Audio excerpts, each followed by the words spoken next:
I'm going to shut the window that opens that always starts doubling my voice or our voices as soon as we get. Tell me when you see that we're live. It's already live. Yep. Okay. Welcome, everyone. My name is Patsy Ferguson. I am the editor-in-chief of Fourth Wave, and we are sponsoring this live stream. We're an international feminist publication on Medium. We have 59,000 followers there.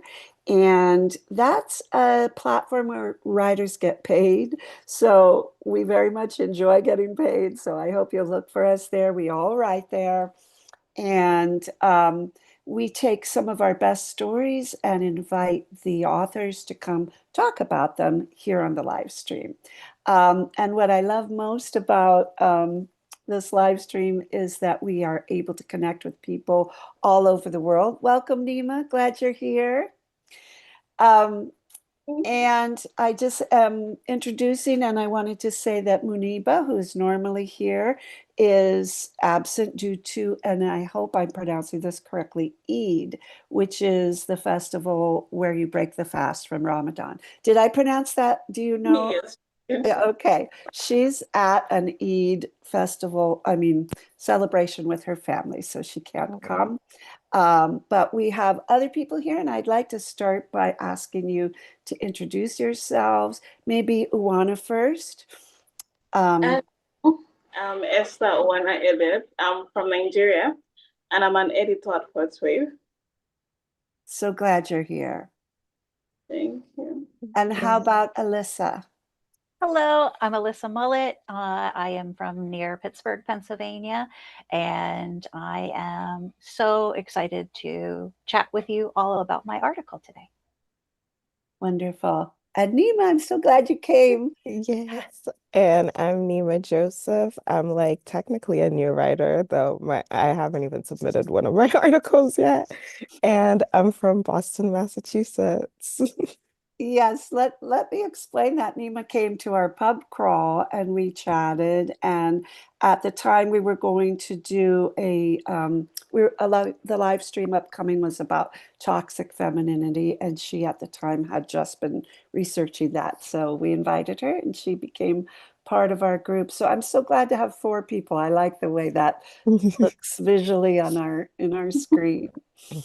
Um, so today okay, we're gonna get to Alyssa because that's who is our respected and valued guest to speak about her story. But before we start, Owana, I just barely read the headline and it blew my mind that in Nigeria, tell us a little bit what's happening in Nigeria or what you just wrote a story about. Okay, so that was on the 19th of this month. There was this festival that happened where it was literally a festival of rape, where they sent out a warning that women should not be out by 12 p.m., not a.m., 12 p.m. in the afternoon. And if you are out by 12 p.m., it's in a community, in a state in a country. If you're out by 12 p.m., you're basically consenting to be raped. And there were plenty of victims. Like a lot of women got raped. There are videos of men literally running after women, tearing off their clothes, and yeah, it was terrible. Like I posted the article on Media. I could not include the videos because the videos are very like gruesome. So they're running after like literally innocent women, and there's a school in the environment, and apparently they're writing exams. So the information to stay home by 12 p.m. did not reach everybody. So there are innocent people just walking to school, and they got harassed and raped by a lot of men. And we're very young guys there too. Um, what does the government respond to that? How is that legal? They said the chief of the community. They said the chief of the community, but that's just it, honestly. They're just going to forget about it. That's the way it always is.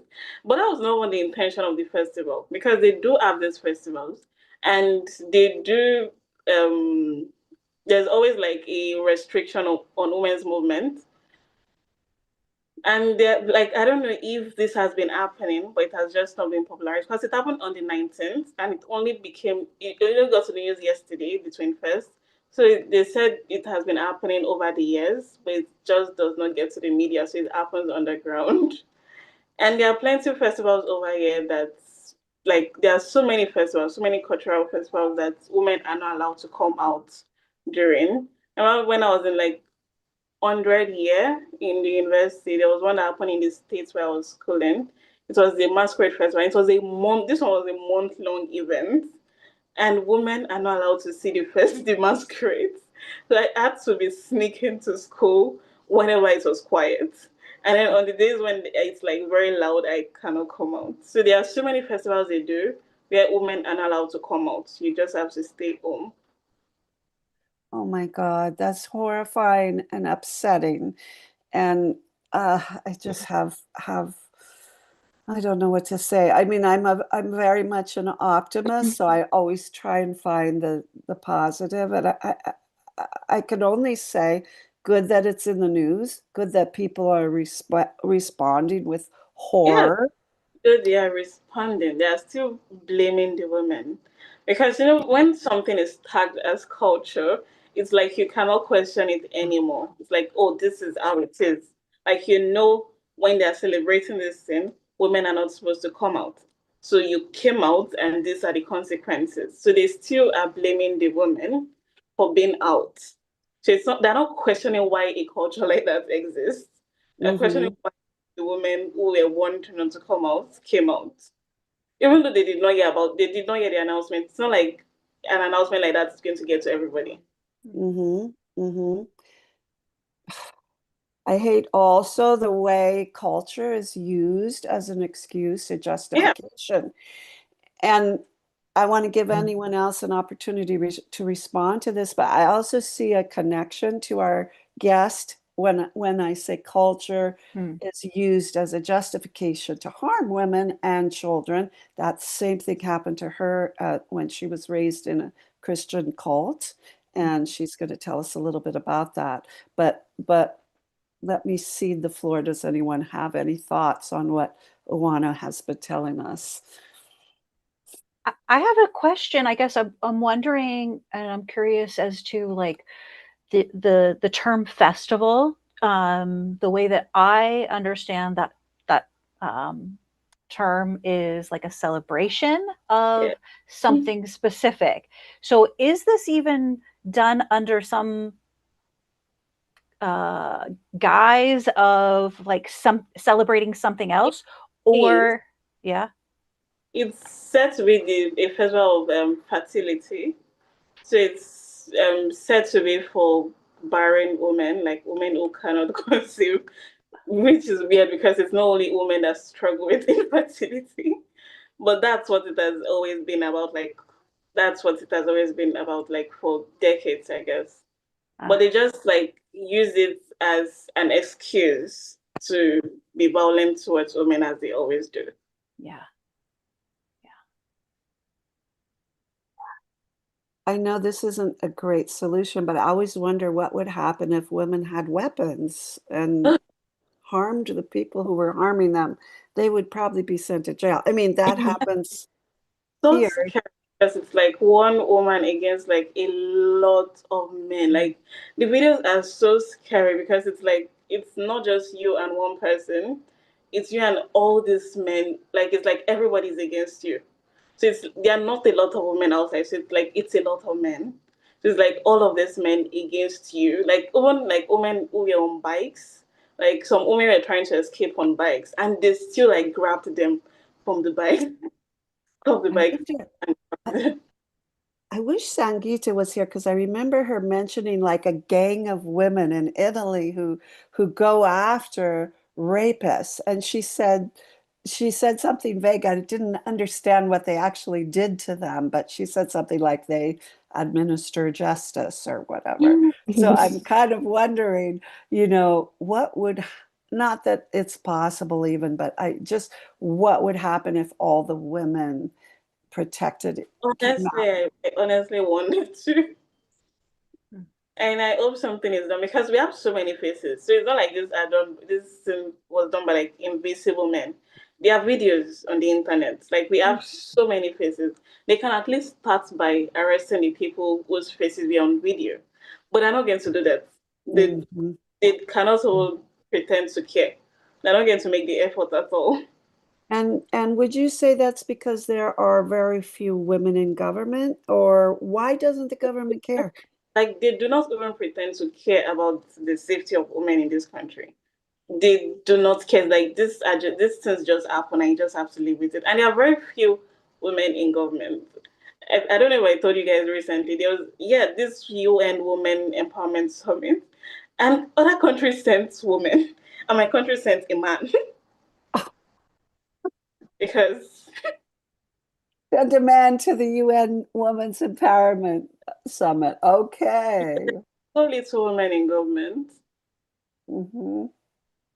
I Yeah. find it really interesting that across cultures, men are represented as the protectors of women's safety, and yet they are the perpetrators of the Yeah. harm. They create the environment in which we Yes. need safety, and it Yeah. is always from From them. yeah.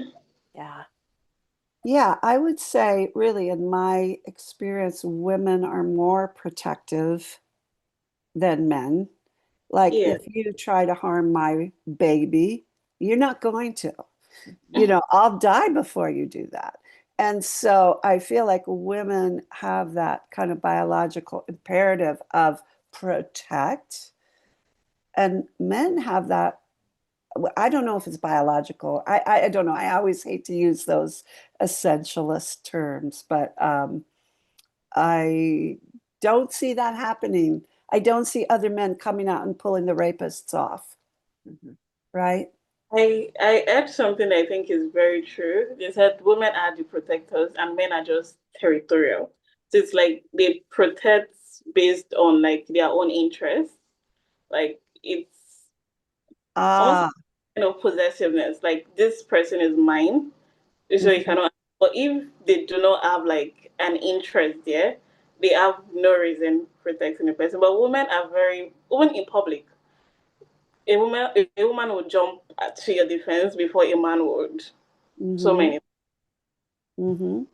I believe that to be true, and I've experienced in much lower stakes situations where I will defend someone who's being harmed, even though maybe it might be dangerous, but not super dangerous.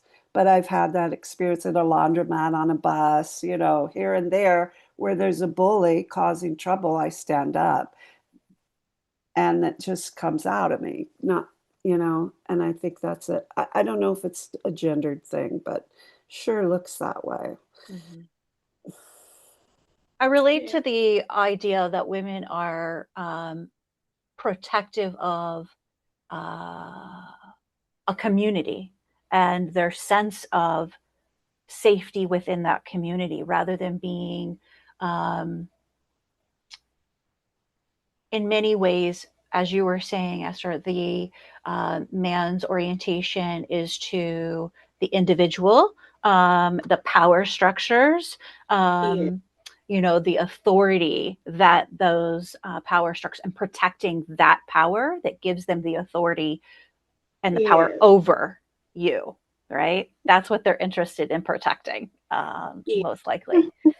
Yeah.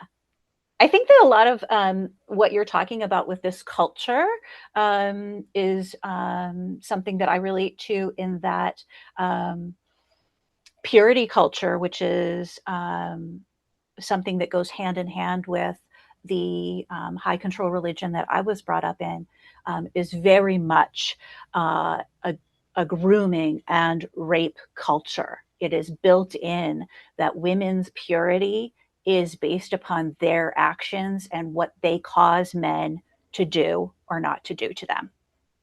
So that really resonates with me, the understanding of how those horrifying events occur is because of those cultures and those mindsets. Yeah. Well, that really ties to our theme of what is bad about being a good girl. And it's interesting you mentioned purity culture because I've heard Uwanah say that uh, Nigeria is basically a purity culture. I mean, that virginity is highly prized, and people are punished if they aren't virgins by not only not getting married, but getting ostracized or shamed and all that. But before we go, Nima, we have to hear something from you. What are you I, thinking over there about all this? girl, I was horrified. I am horrified. That was just like, this is why I joined these live streams. It's like, so I can learn about these horrific things happening around the world that like the media I consume, like I would not hear about this at all. No, I've never heard of it.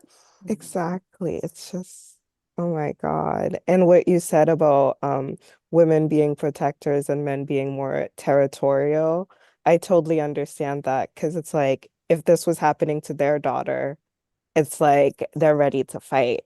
If this was happening to their wife, they're ready to fight. But like a random woman on the street, Yeah. yeah. Hmm. Hmm.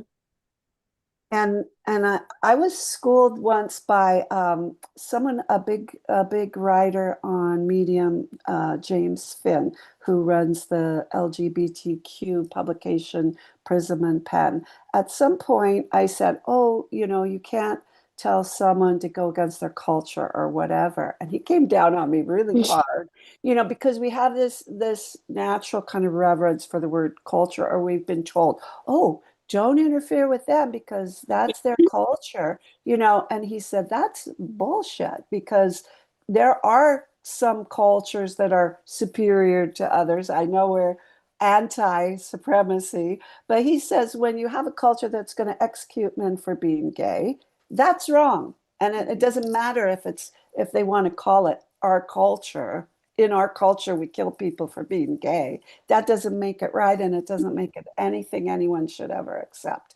And it made me stop and realize, yeah, it's okay to critique and say, oh, a rape festival is bad. You don't have to say, oh, that's their culture. That's just kind of a cop out, really. That's Mhm. just a way to escape holding people to account. I mean, there's a simple morality that I think we all understand, which is live and let live. I mean, or do unto others as you would have them do unto you, right? Mhm. Treat others how you want to be treated, period. And that should cover all cultures, all people in my, and if when that gets violated, it's wrong. It's Mhm. just wrong. So anyway, just wanted a little aside there. Um, we I mean, I'm fascinated and interested. And like you say, learning also, it was interesting to me too. We had a live stream last time, and our guest was from a country that wouldn't allow her really to be on the live stream. And so she participated via the chat. And later she said it moved her to see our reactions, our horrified reactions to an event that had happened in her country, which she described, where a woman was lost all her jobs and was blacklisted and banned from social media for saying something that was deemed to be anti-marriage and children, which was against the Oh, rule, wow. right? And so as we were reading her, she was able to participate via chat. And as we were reading her report, we were going, oh, and she said she loved to see that and to be reminded that it's not normal, that it's not worldwide, that every culture isn't like this. Because when you're immersed in that and you don't get outside internet, maybe, or you have to sneak it illegally, then you don't know. You need that reinforcement that, yeah, this is wrong. I shouldn't be kicked off for saying something, and it wasn't even anti-marriage. She was just saying if she was very sick and realized and imagining if she had children and a husband, she'd be up cooking for them anyway or something like that. Well, I guess it was a little bit anti-marriage, but okay. All right. So let's hear, Alyssa, if you don't mind, and we can come back to the Rape Festival anytime. But can you tell us a little bit about your background being raised in this community that was purity culture and Absolutely. So I was born and thus indoctrinated into a very conservative Christianity sect, which is Mennonite. Most people are somewhat familiar whenever I use the term Amish. So they understand the Anabaptist roots of the Amish people who have their own closed communities in which they do not drive cars, do not have electricity, uh, only have, you know, their own handmade clothing. And they're within that. The sect have different hierarchies of and groups of people that have more freedoms than others. And Mennonite would be at the very bottom of that hierarchy in terms of we had cars. Women were allowed to cut their hair. But again, there within the Mennonite structure, there's also, grades of conservativeness. My family, my dad was the oldest of 10, and my mom is the youngest of 13. And so we were actually one of the most heathen like that's the term that they would probably use, um, in that my mom cut her hair. She did not ever wear a bonnet or a covering on her head. But most of my cousins and certainly my grandmother and aunts all wore either their hair was not cut and it was braided up underneath a covering, a white bonnet, or a lace like doily. We often jokingly referred to them as sin sifters. And again, I say this because it also illustrates how easily, even within this culture, we others, we compare our freedoms, our rights to others. And so I thought because I had the most freedom, because I was allowed to cut my hair, because I was allowed to shave my legs, that I was better than them, that I got it better. Like I could still do the whole God thing and be good, but I didn't have to follow those rules. And so that's why I refer to in the piece of this cage, that why looking at the cage of others, you don't see your own. And so I, throughout my life, I always thought that I was outside of that cage. And I did not start deconstructing that high control religion until I was in my 40s, because I didn't think I was in that cage. And this binary of good and bad makes it all the easier to ascribe yourself to one or the other, right? And it also made it a lot harder for me when I deconstructed to understand how I kept myself in that cage for so long. Because when I started my professional career, which no one in my family or extended family had gone to school, had gone out into the world, had climbed the corporate ladder. I mean, I am the first one of women and anywhere, and of many generations of men to do that as well. And so I thought I was outside of the cage because I was doing this, right? But now what I can articulate and what I try to do in the article is demonstrate how I was just attracted and to the hierarchy and the same pattern of indoctrination, just in a different environment. Because the corporate environment is full of male-centered hierarchy. It is good, bad. It is that power structure that I so acutely knew growing up. And so I was just replicating that. And I did it in the most black and white of professions as well. HR is where you are, judged for good, bad. These are your actions. And so, again, it seems almost laughable that I thought I was so far out of breaking the molds, but I was just in fact replicating what I knew of my childhood indoctrination of good and bad and the hierarchy and the power structures of that.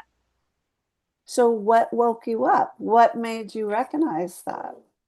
So Is there a turning point or an incident? there's several of them, right? The first one was, and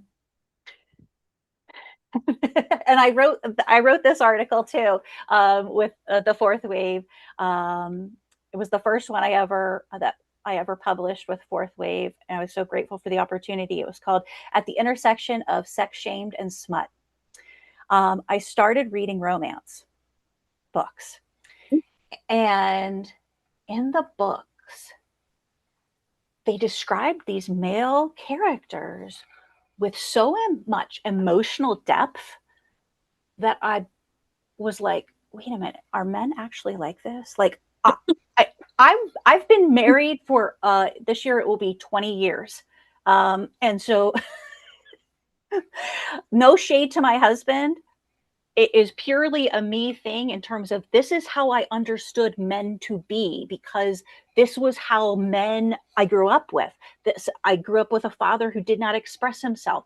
The only thing that might come my way would be anger. That's the only acceptable male, emotion. But these books had such depth to them, and I hadn't ever had anyone in my life that way. Additionally, he exposed these dynamics of relationship, especially sexual ones, that I had no idea that were allowed to happen. And so that was kind of like the first level of like, whoa, if I can understand this, if I've gotten this wrong all my life, what else have I been getting wrong? And so I describe it as starting to peel the onion, only you don't know you're holding an onion and you're peeling it from the inside out.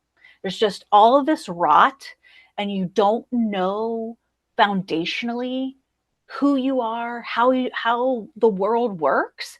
But that was the first layer. From there, I started to write. And it was just a journaling practice at first. Every morning, I couldn't even put pen to paper. I put pencil to paper because I was that unsure of what I was putting into the world, and I needed the ability to erase it in case somebody found it. And in setting out to believe in myself more, to understand who I was, that is when I realized so much of what I had been taught had been so utterly flawed. I started to have conversations when the opportunities present themselves, especially with my mom, about the harms that I thought I had experienced through purity culture, in centering males in my dress and how I was to act, what that does to your brain in the long term, even after being married, even after, they ascribe in purity culture, marriage is the panacea. That's whenever all the gates open and the sex shame just leaves you, and all of a sudden you're allowed to be sexual and just want it every time your husband wants it. And that doesn't occur. And so, but nobody talks about that either. And I started to express some of those things to her, and the first words out of her mouth were, "I disagree." And I remember in that moment being shaken to say, "You don't get to disagree with my lived experience." Like that was the line. That was the first time I started to go, whoa, whoa, whoa, whoa. The life as I know it is radically different from where it needs to be. And over the course of years, where I tried to put down boundaries and they were very much despised, and people that wanted access to me without having to honor my boundaries, I learned were actually just trying to use that as control in my life. And so coming to terms with love that you are told is unconditional actually being the very definition of conditional, that was when another door opened. Okay, let me So to stop speak. here. Yeah. Let me stop you for a second because you've put a lot on the table here. And I kind of sense where you're going now, which is another big area, estrangement, family estrangement. Yeah. But I want to back up because I've told this story many times about your story that that she wrote her first story in Fourth Wave was about how I believe your husband's from the same community, right? No, he's not. He's No. not. Okay. Well, anyway, she gets married and she still doesn't have any idea. Correct me if I'm wrong. This is the way I tell the story, that she doesn't really understand sexual desire and that women can have it and that sex can be a two-way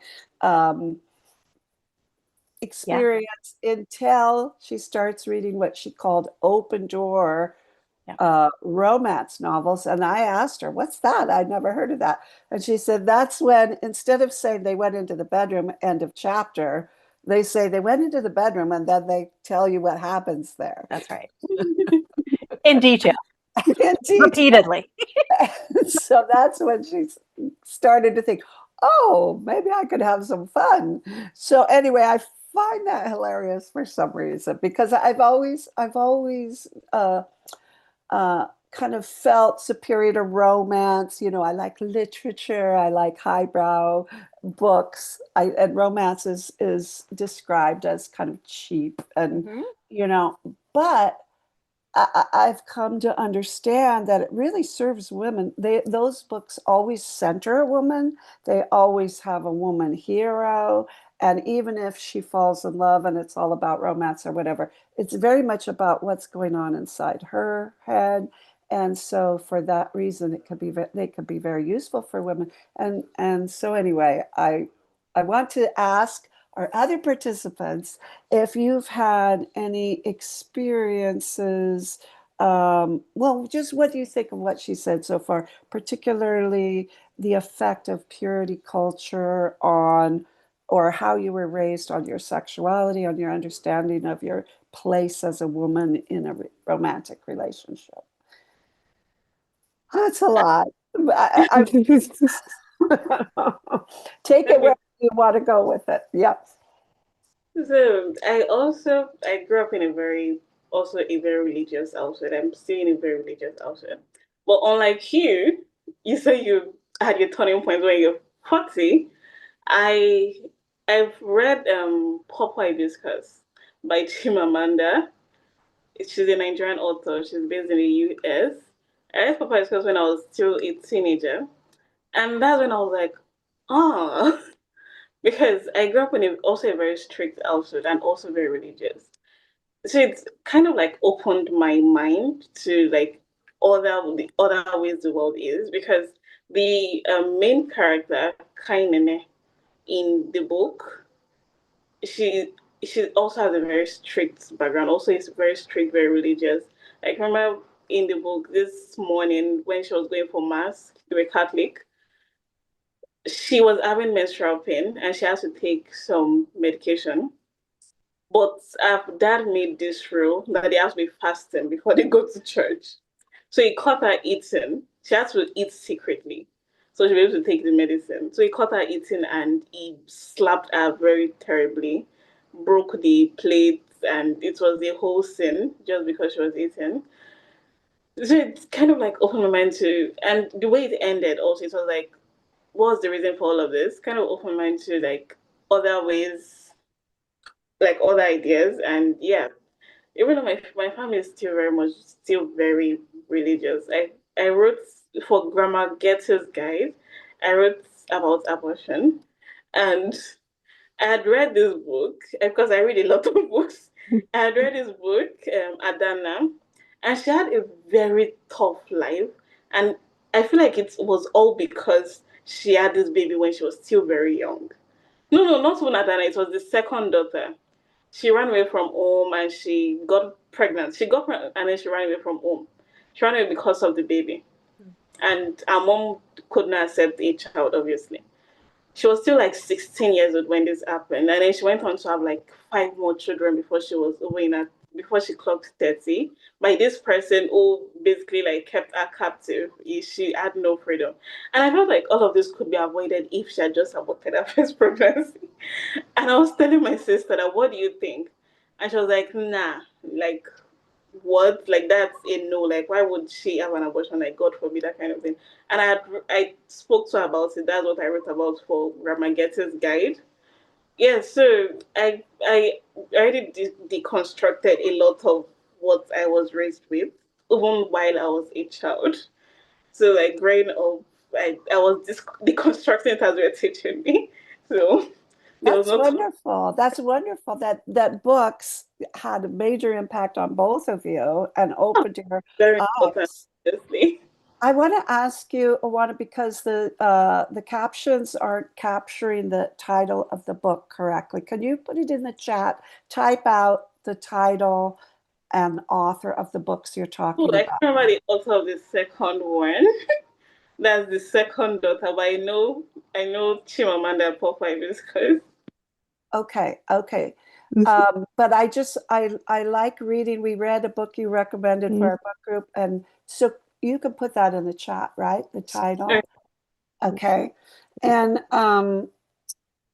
I forget, I had another oh, I just wanted to clarify when she says Grandma Gertie's Guide for Girls. That's an effort we have on Fourth Wave to reach younger women.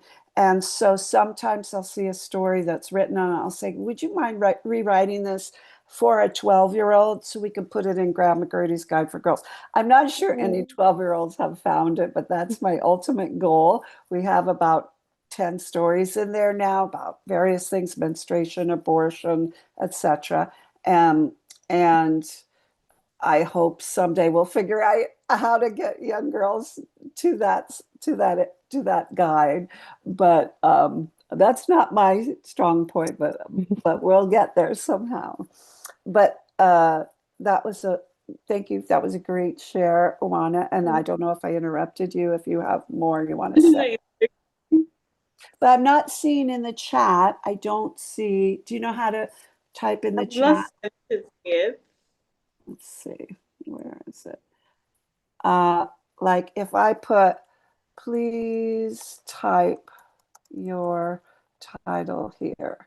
Can you see that? If you go to the bottom of your screen, there should be a speech bubble that says chat, and then you can tap on it and the chat should open to the side, and then you could type things there. And while you're doing that, I want to ask Nima, what are you thinking at this point? Ooh, what we in the beginning of your story when you were talking about purity culture and like virginity and things like that. Yeah. Yeah, I also grew up like when I was back in Haiti, in a very like purity first type of environment. My mom was super Catholic. She was like in choir. I was going to Catholic school. And there was this moment, like I remember it so vividly, when my cousin, she was still a teenager and she got pregnant. And I was confused. Like I was like, she's not married, she's pregnant. I went to one of the nuns at my school and I was like, what's going on? Is she okay? And instead of like answering my question, I don't know, properly, she showed me like two pieces of paper and crumbled one of them up and was like, this is your cousin. This is what she's done with her life, and she's ruined it. And you need to say that white piece of paper, or you're gonna end up like her, and we're gonna have to toss you in the trash. Mm. And I Oh, was like, oh, okay. Like, don't explain to me how she got pregnant or anything like that. Just tell me to say that white piece of paper. Yeah. wow. Wow. Yeah. And what happened to your cousin after that? She kept the baby, like she's perfectly fine now. She's like living her best life. Oh, good. I'm glad to hear that. Yeah. And then like someone, I wish I had gone to like my mom or something instead of the nun. Yeah. So, how did being raised in that environment affect you? Oh yeah. I like stayed a virgin for so long. Like when I came to the US, I was kind of shocked to instead of books, I'm sorry, I was watching teen dramas from the CW where they Okay. were openly making out and like losing their virginity at 16. And I was like, and I'm like, this is crazy to me. How do you already have two boyfriends and you're in high school? Like, I was barely allowed to talk to other boys. I went to an all-girls school in Haiti. Like, Mm. that was my culture shock moment. And it got to the point where near the end of high school, everyone had lost their virginity. And I was just like, okay, let me just say I did. Ah, Just to fit in. Exactly. Yeah. And That over here, that are still very like osh osh. Like we do not talk about things like even though you were or you were not. Like it's assumed that you are because you are not supposed to not be a virgin. right. Exactly. Like it's assumed that you are. You're not supposed to say you're not. Yeah. That is so interesting, and I thank you both for sharing so much. What it reminds me of is the binary again that we ascribe. It's either good girl or bad girl, right? It's Yeah. either pure or not pure, and the ability to hold space in between for anything between that is not allowed. That is you are forced in these purity culture and in these indoctrinated spaces of being in that binary. And I think that that is, again, why professionally I felt so at home in the corporate hierarchy is because there's no gray. It's just good or bad. Yeah, profit or not. Like the binary that power structures understand is always that. And so living through characters in books that operate in the gray, that don't ascribe everything to, oh, they're always a good person or they're always a bad person, and that don't center men, even at the conclusion of the happy ending. Like, it's not just, oh, they got married, had lots of babies, and blah, blah, blah. Like, no, that's not the point of the story. She's living her life. She's doing this. I just am reveling in the conversation of seeing the different approaches and different understandings of how we have oriented to that binary, and chosen to live outside or continue to try to make choices that do not make us part of that binary. hmm I remember too in your story, you talked about how having been raised that way made you vulnerable to men in the corporate environment harassing you Mm-hmm. or being inappropriate. Can you talk a little bit about how the good girl Mm-hmm. indoctrination sort of grooms us to be victims to be used. Yeah, absolutely. So it really set me up once again that because all of your actions and your worth in the high control religion is based upon your compliance, and that compliance is always to a man. Uh, that you become understanding of the only power that you have is in proximity to those men. And so I had no understanding of, how vastly inappropriate and downright wrong these men were being with me whenever they would comment on my body or show me parts of their body, at work. I thought, wow, I have the attention of this high director level person. They want to show me attention, and I gravitated to that because, again, I was oriented to the male gaze. I was oriented to the male centeredness of the power structure. And so it, again, did not conflict with any internal sense of my own value or worth, because it was, again, only viewed through this external way. My worth was what they were deeming it was, not something that I brought to the table. It was from their standards by which I oriented my worth and my identity in the world. So she just to tell a couple more details, she talks about how men like said very inappropriate things to her, and she thought, "Oh, this is good. Yay. He's paying attention to me and he has power. And so therefore I'm gaining some power in this way." So it's interesting how to me that, if you have a daughter, or for your own self, you need to clarify, what does good mean to you? Does to be a good woman, does that mean, what does it mean? What do you think it means, Oh Alyssa, today? gosh. Oh, today. Well, considering I, run a professional business off of Good Girl Deconstructed, it is. Is that the name of it? It is Good Girl Deconstructed. It is very important to me to evaluate that. And Can we find that online? I just have to ask. absolutely, yeah. So is it, what's it called? Goodgirldeconstructed.com. Okay, I'm going That's to where, look for yep, that. yeah. Well, perfect. Okay. It is a active reclaiming of the smallness that is defined by indoctrination, by the worlds that we're brought up in. Specifically, it is this deep, profound yearning and understanding of who we are. It is not based upon what we bring, what we produce, what we reproduce into the world. It is innate. Our goodness is innate to us all.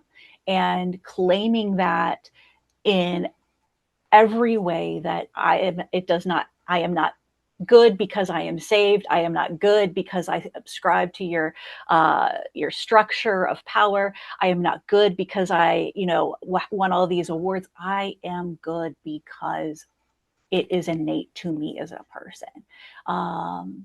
And when I can claim that for myself, then I do not have to outsource my values, my morality to any kind of God, man, structure of power or other authority. It is within myself.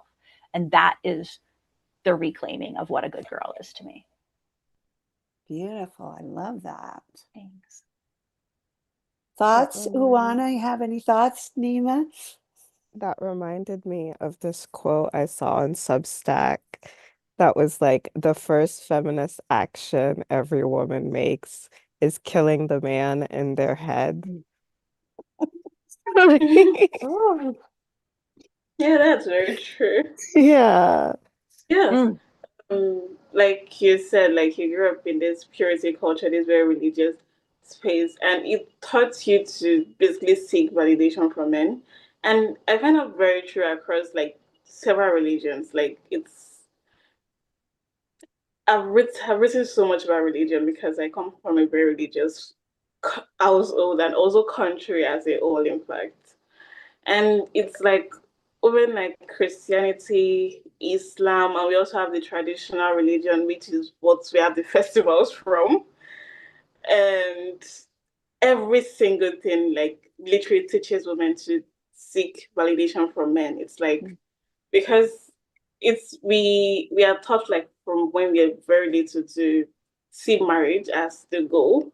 So it's like, oh, when you get a man who is going to get married to you, like that's somehow like reinforces your word to yourself, like, oh, I'm important because this man likes me. So it's like the more men like you, the more important you have to be because for a man to like you have to be very important. Yeah. It's basically what we are taught. And it's not true at all. It's not true. Not really like anything. So yeah. And I'm just agreeing to what she said. That's very true. Like the all seeking validation and not saying what they were saying as inappropriate because it's flattering. Like, oh, this man likes me. That Mm-hmm. means there's something about me. Yeah. yeah. I mean, she practically, a man almost like pulled his penis out in the office. He like held his pants tight so you could see the erection. Mm-hmm. She was like, "Oh, what a compliment." Yeah, I really thought that it was like this Uh, because he was, so high up on the power structure. I really thought, my gosh, this validates me in so many ways. Yeah. oh. Isn't that like, oh, I Oh have my to God. say, I mean, probably he wasn't trying to scare you, but a lot of times, I mean, like when you hear about men around primary schools showing their penises, they're trying to shock and scare the little girls, right? yeah. Yeah. But anyway, I I write now that I understand those two specifically. I call them D&D because that's actually their first names start with that. But and they will, if they ever read my stuff, they'll know themselves. But I because I read romance, I can now understand that they had both very clearly a corruption kink. They got off on making me go, oh my gosh, like because they were opening my eyes to things, because I was in, all these new experiences. I was young, naive, which is, how lots of things happen that shouldn't happen. They depend on our naiveness, right? But I now understand clearly that those two specifically had a corruption kink, and I was just the tool for that for them. I see we got a comment from Sangeeta who couldn't be here today because she was feeling ill. So let me just read it and see if we'll just add it to the discussion. She says this must also be parallel to parts of Nigeria. I'm not sure what she's referring to because what came up a little while ago. Like Damilola has written about female genital mutilation and how purity culture in Nigeria draws the line at women's sexuality, not men's. This echoes in the West too. That's Mm. an that's another We also wrote Damla. She also wrote a story about when her sister got married. I think she's something. I don't know if she's something into fourth wave. she did. I Where remember that one. it's central to where she's from, where the part of the country she's from. It's not very common, but some families still do it. Where when a woman gets married, the first sex between her and her husband, there are people waiting outside to see if she bleeds. Ah, And her sister did not bleed. So you get sent back to your father's house. you get sent back. And Yes, now you've been deflowered by this yes, man publicly, everyone knows. So yes. nobody's going to marry Yeah, you. nobody's waiting for you anymore. Like And that's her sister was so ashamed that yeah, by being rejected by this man, and being publicly deflowered and not bleeding, so everybody thinks she's a slut or whatever, she left the country. She moved to Oh, Canada. yeah, It's unbelievable. It's shocking to me, and I just feel so bad. Damilola sometimes comes, and she has amazing stories and a lot of deep topics. We'll have to get her to host one sometime. Another topic, which is off topic, sorry, but that really spoke to me was about how women's poverty is perpetuated in Nigeria by the father maybe he has a very competent daughter who's been running the family business. She's 22. But when he gets ready to make his will, he leaves the business to his 6-year-old son because he's yeah, because he's the yeah. Not even the wife. man in the family. but So he's the woman, 6. There was that's a very popular story that happened here. Like it was very public because of how rich the family is. The father was he died. His wife, and the first son, they died in a plane crash. And he was a billionaire. He had a bank and other businesses and all. But he has this daughter. She's even older than the first son. And she had been following him to work. She was done with university. So she had been like following, like shadowing her father to work. And also she kind of like understood the business. But when he died and in his will, he left the business. Like this is actually like is very funny. He left the business to his daughter. oh It was a very big fight within the family, the extended family, because why would he leave his property to his daughter? Wow. wow. Like why because they took it to court and it was almost like they were winning because like why would he leave his property to his daughter? And I think she was maybe 26 at the time, so she's not a child. Yeah. So it's like why would he leave his property to his daughter? Like he has brothers. He has, Did what she happened to the prevail? Did she get to keep it? 26. she did because the father left it to her, so there was nothing they could do. But they fought so much and they harassed this woman so much. They almost killed her. They sent people to kill her, but they did not succeed. Wow. Wow. Hmm. So it's a very big deal over here. So but there are inheritance laws, but they do not follow them. But in this case, because of how big the man is and how public the case was, they had to follow it. They had to leave the properties for the girl. Yeah. Wow. Amazing. Mm. Well, we're coming up on the end of our hour, and it's been really a pleasure talking to you, Alyssa, and thank you for sharing your story and your website, which I'm going to go take a look at after. Um, and I don't know, Uwanah, if you've thought about what topic you'd like to, because it's your turn to host next week, what topic you might want to cover. Have you got thoughts? Not right now. Not yet. Okay. Well, when Awana decides, we'll put an announcement what the topic is. You're invited to come back. I'm going to add you both to our live streamer list. It gets longer and longer, but everybody's so busy, we still end up with only 4. So I think it's fine to have a long list of invitees. Um, I love getting together with you. Thank you so much for coming. I don't know if you have any final thing you want to say. I Yeah, do name. have a small question. I Mhm. have this writing TikTok that I'm trying to like start. Would it be okay if like every few times I'd like do the live streams, I take some clips of us? Yeah, Definitely. Yes. Oh, But okay. be sure Yes. to mention Yes. our address so you're promoting it. Yes. I'm gonna do So like, oh, this is the at YouTube. fourthwave.youtube. That's how you find us Yes. on YouTube. Yeah. Perfect. Yes, we love that. The more the better. Thank you. Yes. Okay, that's exciting. Feel free to talk about this and write stories about it and get the word out because my thought is we only have 62 followers right now, which isn't very many. And I said that in an email, and I got two very sweet emails back from Muniba and Gargi, who both said, they find the impact and the meaning and the value of this far greater than it seems on the surface. Because for one thing, we're building a library that people can access at any time.